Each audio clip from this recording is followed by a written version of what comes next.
We're back out here at the big lake once again. And on this chilly day, we're talking about some simple cheats and tricks that I have to get you more bites on those really tough winter days. Stick around, you don't want to miss this one. Got him. Ooh, that one feels pretty good. He came up and got it right by the boat. I saw him do it.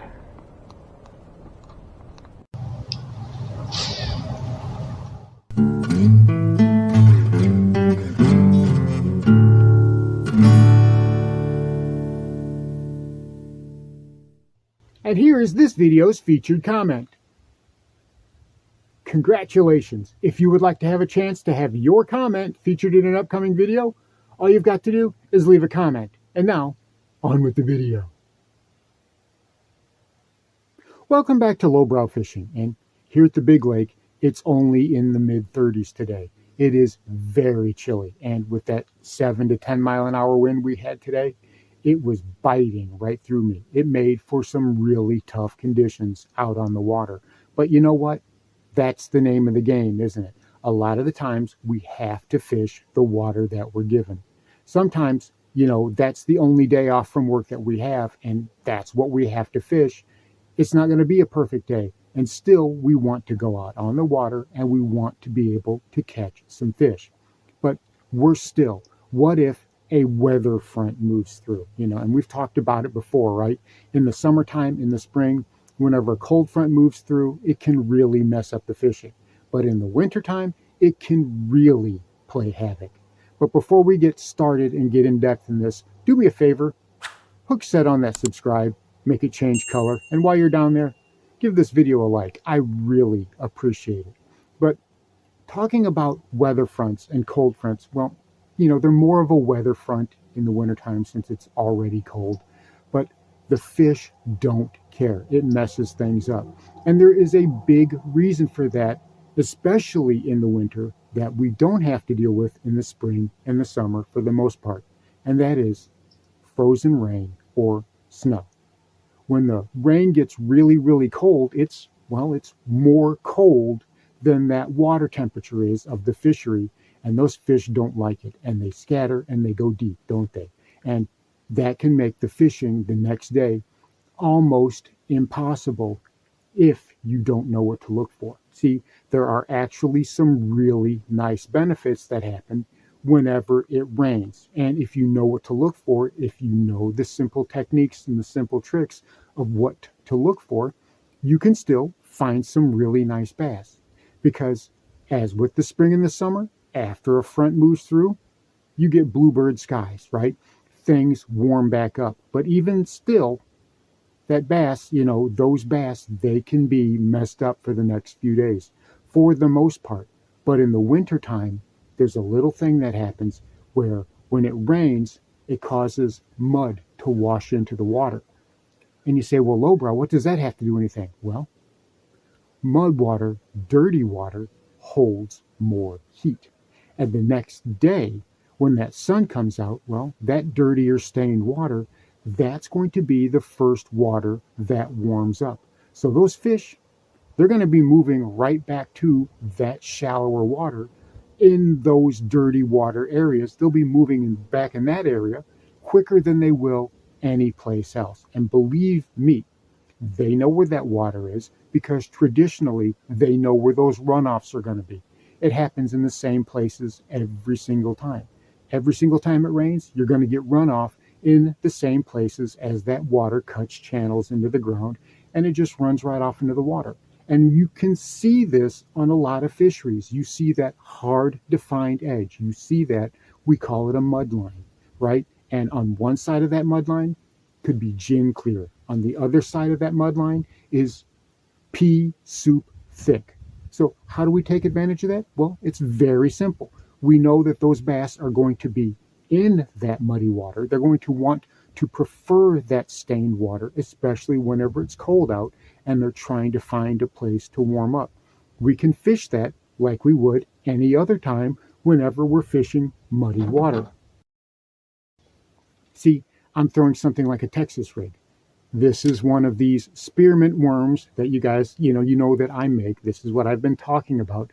something like a dreamsicle, an orange color, something like a chartreuse color, something like black will work. Something that has a very strong and bold contrast that's going to stand out against that background. Now, there may only be a few inches of visibility, but if you're working it slow enough and you're rustling through that bottom, the bass know it's there. They can hear it. They feel it in their lateral lines. So it's only when they get right up close to it that their vision's going to kick in. We've been talking about how in the clear water, bass are going to be using their vision mostly in the wintertime, but in muddy water, they're not going to have that ability. So they're going to have to rely on their other senses. And if they sense that an easy meal is close by, well, they're going to go after it, especially if they've had a chance to warm up just a little bit in some darker water. Like I said, this little Texas rig right here, I got a little 1/8 ounce bullet weight on it, and it's not pegged. I've got it free moving because we've got a lot of vegetation out here. So that's what I'm fishing. And this works great. I've got it on a bait cast reel today because I was working it more towards some laydowns, more towards some timber that I was fishing up under. And obviously, whenever you're fishing braid, it has a tendency, it can saw into that and it can get stuck. So, even though I was working some vegetation, I was working a lot of timber, a lot of laydowns, and I wanted to have the fluorocarbon on there instead on that bait cast.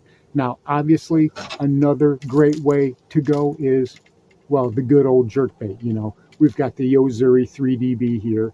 This is one of the mainstays on the channel. It's a great jerkbait. And, fishing a jerkbait, a hard jerkbait, very slowly, twitch, pause. If you can find that stained water, if you can find that muddy and dirty water, a jerkbait paused will give those bass a chance to find it. Because remember, they're not going to be using their vision as much in that stained water.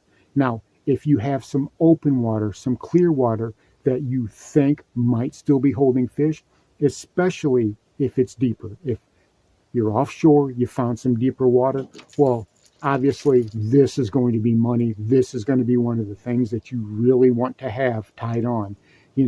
Work it like you normally would in the wintertime, except maybe even longer pauses, 10, 15-second pauses. I know it seems like agony. I know it seems like it's way too long, to sit there and have to count that out. Count your Mississippis out, right? 1 Mississippi, 2 Mississippi. But believe me, it really can be effective because, if those bass, if they've gotten cold after it rained, after a freezing rain or whatever, and they've moved offshore, they're going to be lethargic and you're really going to have to work to get those bites. And holding that jerkbait there in the water, if you've got a good suspending jerkbait, and holding it still in the water like that can really be, it can be money. It can be the deal. That's exactly what you're wanting to do. Now, you're not going to be covering water. We've said this before. You're not going to be covering water. You're not going to be screaming along anyway. But again, if you're working that muddy water, if you found some shallow water that's got some mud, a little finesse jig. I've got just this little finesse jig right here. I've got a little craw trailer on the back of it. This doesn't have a whole lot of kick to it, so that's what makes it perfect for the wintertime. It's got that brown color to it, and it's got just a little bit of chartreuse for the water I was fishing today. The water that I fished today wasn't super muddy. It did have some stain. It did have some color. So that stood out. That's what I wanted to use, and it worked very nicely. Like we've talked about before, you want to be subtle. You want to match those bass's attitude. You want to match their energy level. And after a rain, and then you come back in the next day, you've got a high pressure situation. You've got a bluebird sky. And those bass have either pulled up deep or they're looking for warmth. They're looking for, they're looking for a place where they can recover and where they can feel comfortable. Something like this. Obviously, this is a much smaller jig. This is only a 1/8 ounce, and I'm fishing it on the bait cast. You see, I've got my normal braid setup because this I was fishing in the heavy slop. This I was fishing through some pretty good hydrilla. So I wanted to have that braid where I could saw through that hydrilla pretty good. And this, again, this was a nice little player. I got a couple of nice bites with it, just working it slow, letting it stay in the water and letting that skirt just kind of flare out and just do its thing in the current as that water moved around. Even cold water in a still lake is going to move around somewhat and cause that skirt to flare out. Now, lastly, well, we've got obviously this guy we've got to talk about, and this has been the star lately, the little Ned rig with these little worm bits that I've been putting on them, right? I kind of Texas rig them where I skin hook them to the side so that way, that hook doesn't get lost in that plastic and you end up missing the fish. But that has been the real deal.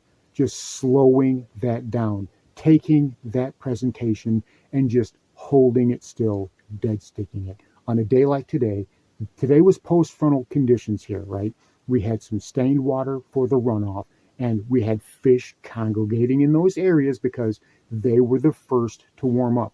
And then we also had some fish that were pulling off deep, like we talked about. And having this, just tossing it out there and letting it sit.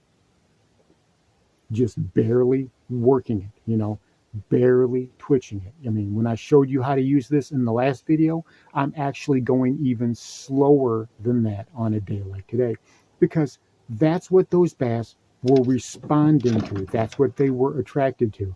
Now, whenever I was fishing inside that mud, inside that dirtier water, I was actually a little bit more active. Whenever I was twitching the jerkbait, I could move it around a little bit more because the fish aren't going so much on vision as they are their lateral line. So, make that differentiation.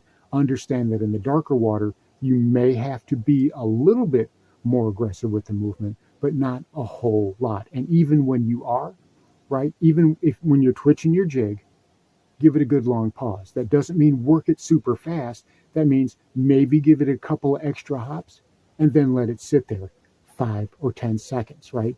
Couple of extra hops and then let it sit there. Don't work it like a madman, because that's not what those bass want. Just because they found warm water and just because they found a place where they can warm up, that doesn't mean that they're ready for all of that activity. So you have to keep that in mind. On the days like today, where it's cold and we've got a high pressure situation, we've got a front that came through, that compounds everything that we've already had to deal with when we're fishing with winter. But like I said, if you know where to look, if you can find muddy water from the runoff, and that muddier water is not only going to be darker and absorb more sunlight quickly, but a lot of times it'll have nutrients in it, which will attract the bait fish and in turn will attract more bass. So like I said, that's going to be one of the first places that you look for. And again, if you can't find something like that, then you really want to find those sunward facing banks with rock piles, especially dark structure, dark laydowns, dark docks, dark concrete walls. Those are going to be the places where you're really going to find those bass congregate. And once you put those little tricks together and you fish those baits slowly and methodically and with purpose, you'd be surprised at just how many extra bites you can eke out on even the toughest day. So there you have it. There's some cheats and some tricks that are easy to do after a weather system comes through and makes things even tougher. But if you know what to look for, you can turn that to your advantage and end up getting a few extra bites and a few nice fish. Thanks for watching Lowbrow Fishing. We'll catch you in the next one.